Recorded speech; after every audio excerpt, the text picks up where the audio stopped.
దాదా నమస్తే, ఏం చేస్తుంటారు? ఏముంది, మేము పొలం పని అన్నయ్యా. చంద్రబాబు వచ్చిన తర్వాత వ్యవసాయం అంతా దండంగా మారిందంట. జగన్మోహన్ రెడ్డి బాధపడుతున్నాడుగా. మరి ఇది దండగా మారి 5 సంవత్సరాలు అయింది, ఇప్పుడు కాదు. 5 సంవత్సరాలు అయింది. 5 సంవత్సరాలు అయింది దండగలు మారి. దండగలే జనం, రైతులంతా దండగలోనే ఉన్నారు. ఇప్పుడేం కాదు, 5 సంవత్సరాలనే దండగలు పడ్డారు. ఇప్పటికీ అదే కొనసాగుతుంది. అది నేను ఉన్నప్పుడు అయితే కనుక పొగాకు 36,000 అమ్మింది, కేజీ 36,000 అమ్మింది. మిరగాయలు అయితే కనుక కింట 26,000 అమ్మినాయి అని చెబుతున్నాడుగా జగన్మోహన్ రెడ్డి. ఆయన టైంలోనే నేను 10 లక్షలు పెడితే అమ్ముకునేటప్పుడు 5 లక్షలు వచ్చినాయి. అది ఆయన టైంలోనే 10 లక్షల మిరగాయలు దాంట్లో పెడితే 5 లక్షలు వచ్చినాయి అమ్ముకుంటే.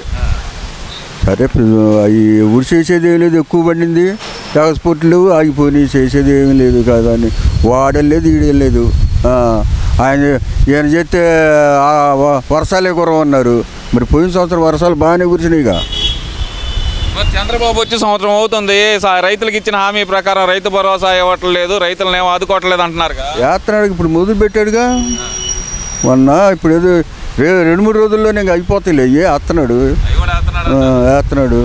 మరి సిలిండర్లు ఇచ్చాడు, రైతు భరోసా ఇచ్చాడు, మరి రోడ్లు వద్ద బాగు చేశాడు. మరి ఇంకా కొద్దిగా వేస్తాడు. మొత్తం 5 సంవత్సరాలు టైం ఉందా ఆయన చేసిన 5 సంవత్సరాలు మొత్తం చేయకపోతే అప్పుడు గుంటలో ఆయన కూడా పొద్దున ఆయన మాకు చుట్టం కాదు. చేయకపోతే చేస్తే మళ్ళీ వస్తాడు, మళ్ళీ అంతే. గుంటలో వేసింది ప్రజలు కాదు, మిషన్లు వేసినాయి అంటున్నాడు.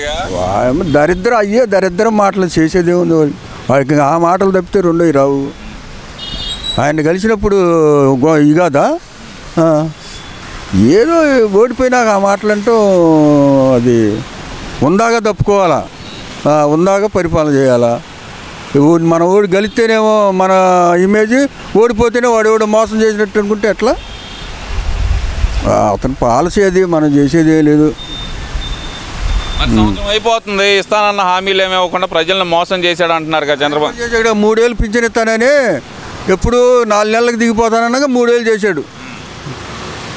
మరి మందు ఎత్తేపిస్తా అన్నాడు. మందు 150, 110, 250 వేసాడు. మరి దానికి 25 ఏళ్ళకి దాని మీద డబ్బులు తెచ్చాడు. ముందు వ్యాపారం చేసి నేను జనం దగ్గర మీకు గడతానని సంక్షేమ పథకాలకన్నీ డబ్బు పంచాడు. ఆయన సంక్షేమ పథకాలు అన్ని ఇచ్చాడు. ఇప్పుడు చంద్రబాబు నాయుడు సంక్షేమ పథకాలు ఇవ్వట్లేదు. రోడ్లు అయితే ఎవరికి ఉపయోగం అంటున్నాడుగా. మరి బటన్ నొక్కి ప్రజలకు డబ్బులు అయితే ఉపయోగం, కానీ రోడ్లు వేసి ఉపయోగం ఏంది అంటున్నాడుగా. దీంట్లో పోతాడు హెలికాప్టర్లో. మేము ఆడిపోతామా?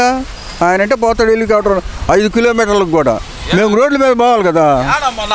75 కిలోమీటర్లు ఆయన రోడ్డు మీదేగా వెళ్ళింది. ఇవాళంటే ఇవాళ పోతే ఇవాళ సొంత డబ్బు పెట్టుకోవాలా స్వామి. ఆ ఇవాళ ప్రజల సొమ్ము 5 కిలోమీటర్లకు కూడా పోతాం. ఇవాళ సొంత డబ్బు పెట్టుకోవాలా. మరి అంతేగా. అప్పుడంటే ప్రజల సొమ్ము ఖర్చు పెట్టుకుంటారు, ఇప్పుడేమో సొంత డబ్బులు పెట్టుకోవాలా. అందుకని పోయాడేమో. మరి అంతే. మరి ఇక్కడ చూస్తున్నాం, మరి జనాలు ఏంది విపరీతంగా వస్తున్నారు. ఎక్కడికి వెళ్ళినా సరే ఆయన సీఎం అంటుంటారు.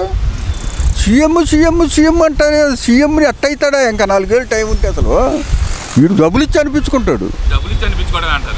మరి లేకపోతే మరి 4 సంవత్సరాల టైం ఉంటే సీఎం అంటే ఏంది? పిచ్చోళ్ళు కూడా అనకూడదు. సీఎం అంటే రేపు కానిమాస మొదలుపెట్టి కానించి సీఎం అవుతాడని ఆశపడవచ్చు, ఎవడైనా అనుకోవచ్చు, కానిమాస చేసుకోవచ్చు. ఇంకా 4 సంవత్సరాలు ఉండగానే సీఎం ఏంది అసలు? ఏమన్నా అర్థం ఉంది వీళ్ళు అనేది? అంటే అట్లా తయారు చేస్తున్నాడు ఆయన జనాల్ని. అప్పాకాట్లు పుట్టుకొని అట్లా తయారు ఏముంది? వాళ్ళు పట్టుకునే వాళ్ళు జగపోయి జైలు దగ్గరగా తన్నులు తినేది వాళ్ళు. రేపు వాడు చదువుకున్న కుర్రోళ్ళు ఎక్కడికైనా జాబు పోయారనుకో వాళ్ళ మీద కేసులు ఉంటాయి. వాడు ఆడికి పోతానికి వీళ్ళు ఉండదు. నష్టపోయేది ఎవడు? జగన్మోహన్ రెడ్డి గారే నష్టపోయాడు. ఆయనకేం బంగారాలు. ఇప్పుడు ఎప్పుడు 12 ఏళ్ళ జైల్లో పడితే ఇప్పుడు కూడా బ్రహ్మాండంగా ఆయనకి బయటే తిరుగుతున్నాడు. నువ్వు నేను తప్పు చేద్దాం. ఇప్పుడు నిన్న వాగిన మాట అంటే తప్పే ఉంది, ప్లకార్డు పట్టుకుంటే అరెస్ట్ చేస్తారా అంటున్నాడుగా. సరే, ఆ తనమని ప్రోత్సహించేది మరి రాజకీయ నాయకుడు. మరి ఏం చేస్తావు? ఇప్పుడు అలాంటి మాటలు కుర్రోళ్ళ చేత అనిపిస్తున్నాడంటే సరే, మరి అది అంతంగా ఆయన విజ్ఞతే మనం చేసేది ఏం లేదు. కళ్ళు మూసుకోండి, ఈసారి మనం వస్తే కనుక బట్టలు పదేద్దాం పోలీస్ ఆఫీసర్లే అంటున్నాడు కదా. ఎందుకు ఇప్పుడే ట్రై చేయొచ్చుగా, 10 సీట్లు ఒకసారి రాజీనామా చేసి వదిలితే ఇప్పుడు ఎంతవరకు నీకు బలం ఉంటుందో అప్పుడైనా జాగ్రత్త పడతాడుగా చంద్రబాబు. నీకు ఇంతకుముందు ఇప్పుడు ఎలక్షన్ పెట్టి నువ్వు ఆ 10 సీట్లు మళ్ళీ ఎక్కువ ఓట్లతో గెలిచావనుకో చంద్రబాబుకి, అప్పుడన్నా మంచి పరిపాలన ఇస్తాడు. ఒక అదన్నా చేసి చూపిమను శుభ్రంగా. ఇప్పుడు కేసీఆర్ ఎన్నిసార్లు చేశాడు, ఈయన కూడా ఒకసారి అటు చూపిస్తే ఏనా మునుపు ఒకసారి రాజీనామా ఇచ్చి 15 సీట్లు గెలిచాడు. గెలిస్తే ఏముంది, మొత్తం ఈ అధికార పార్టీ ఈ ప్రతిపక్ష పార్టీ మొత్తం పోని మొత్తం ఆయనకే వచ్చారు. చేస్తాడంటావా మరి ఆయన ఇప్పుడైతే బెదిరిస్తున్నాయి చెప్పమనండి మీరు, ఆయనకి పోయి టెనిపివ్వండి చేయమనే చెబుతున్నాం మేము. 10 సీట్లు రాజీనామా చేసి మళ్ళీ ఎలక్షన్ పెడితే అంతేగా మరి అది చేయాలి, మరి అదన్నా చేయాలి ఆయన మరి మరి చూపించాలి పవరు. సరే ఇది ఇవన్నీ ఒక ఎత్తు, ఎందుకని ఈ పోలీసుల మీద కానీ అధికారుల మీద కానీ ఒంటికాల మీద వెళ్తున్నాడు జగన్మోహన్ రెడ్డి? ఇంటికాల మీద అంటే పోలీసులు నిన్న అప్పుడు అదే అమ్మటి రాంబాబు అని ఆయన ఈ డోర్లన్నీ ఎత్తి తెంగాడు. ఒక ఎమ్మెల్యే మంత్రి చేశాడు, రోడ్డు మీద డోర్లు. మరి ఆయన పరిపాలన అట్టుంది. మరి ఆయన ఎమ్మెల్యే మంత్రి గవర్నమెంట్ ఆంక్షలు పెట్టింది అంతమంది బాగకూడదని, దానికి లిమిట్గా పోవాలి కదా. మరి ఎక్కువ వచ్చారు, ఎక్కువ వచ్చి ఇంక పోలీసు వాళ్ళు అడ్డం తల్లి తోసుకొని ఇవన్నీ బారిగేట్లన్నీ ఎత్తేసి ఆయన కూడా టీవీలో బారిగేట్లు ఒక మంత్రి పట్టుకొని ఎత్తేయటం ఏంది? మేము బావాలని నువ్వు డిమాండ్ చేయి, వాళ్ళ కాడికి పోయి మాకు పంపించాల్సిందే, మేము పరామర్శించాలా, నువ్వు బారిగేట్లు ఎత్తి తగ్గటం ఏంది? మరి ఇవన్నీ ఒక ఎత్తు అనుకుందాం బాబాయ్. మరి జగన్మోహన్ రెడ్డి ఏంటి 2 సంవత్సరాలు కళ్ళు మూసుకోండి మళ్ళీ మనం అధికారంలోకి వచ్చేస్తామని చాలా గట్టిగా చెబుతున్నాడు. ఆశ ఉంటుంది ఆడికి వచ్చుకుని 2 సంవత్సరాలు లేదు, ఇంకా 4 సంవత్సరాలు ఉంటే 2 సంవత్సరాలు అంటే ఏంది? ఆయన మాటలు నిజం అదే తెలియట్లా. ఇంకా 4 సంవత్సరాలు ఉంది, 4 సంవత్సరాలు అయిపోయినాక రాజెవరు రెడ్డి ఎవరు ఆయన పరిపాలన చేయకపోతే కదా తెగులు నిన్నెత్తి మునుపు ఆయన కూడా మాకు ఏముంది మొత్తం వస్తాయి అనుకున్నా, మళ్ళీ వైనాట్ 170 ఉంటే అందుకనే 2 ఒకట్లు వచ్చినాయి. మరి 2 ఒకట్లు వచ్చినాయి. 2 ఒకట్లకు కూడా కొత్త అర్థం చెబుతున్నారు కదా, సిద్ధం యుద్ధం అంటున్నారు కదా. మరి అన్నీ సరే వాళ్ళు ఊపట్టు ఉండదు, ఊరకు అనుకోవటమే, అనుకున్నంత మాత్రాన్ని ఉండదు. కానీ అట్లా నేర్పుతాడు కుర్రోళ్ళకి అతను. సరే ఇక్కడ ఇంకో విషయం కూడా తీసుకుందాము. మరి జగన్మోహన్ రెడ్డి ఆయన చెప్తుంది ఏంటంటే కనుక రాష్ట్రంలో రెడ్ బుక్ రాజ్యాంగం నడుస్తుంది అంటున్నాడు కదా. మరి రెడ్ బుక్ రాజ్యాంగం అయితే ఇప్పటికెప్పుడు చాలామంది ఈ అమ్మడి రాంబాబు నిన్ననే దెంగేవాళ్ళు జైల్లో. రెడ్ బుక్ రాజ్యాంగం అయితే నిన్నే దెంగేవాళ్ళు. మరి పోలీసు వాళ్ళు అంతమంది నిన్నే ఏం చేయట్లేదు, సావట్లేదు. లేదు రెడ్ బుక్ రాజ్యాంగం అనటమేనేంది రెడ్ బుక్ రాజ్యాంగం చేయటానికి. ఏంది అమాయకుల్ని అందరిని అరెస్ట్ చేస్తున్నారంట, ఇబ్బంది పెడుతున్నారంట. అసలు ముఖ్యంగా కమ్మాళ్ళ జోళ్ళ మీద, కమ్మాళ్ళు అంటే చంద్రబాబు నాయుడికి పట్టలేదంట.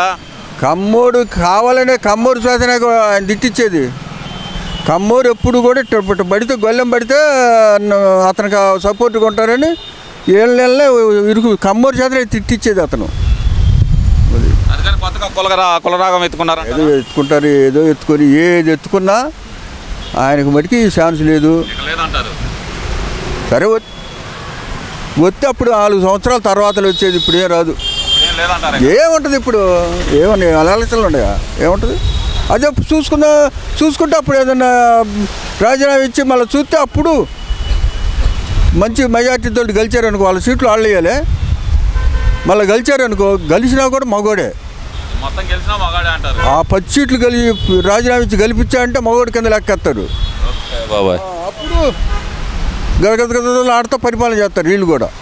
అమ్మో ఇంకేముంది, రాజీనామా చేసి మళ్ళీ గెలిచారంటే ఈసారి మన నోటి దెంగుతారు అని ఆయన అనుకున్న పథకాలన్నీ జనానికి అందించి జాగ్రత్త పడతారు.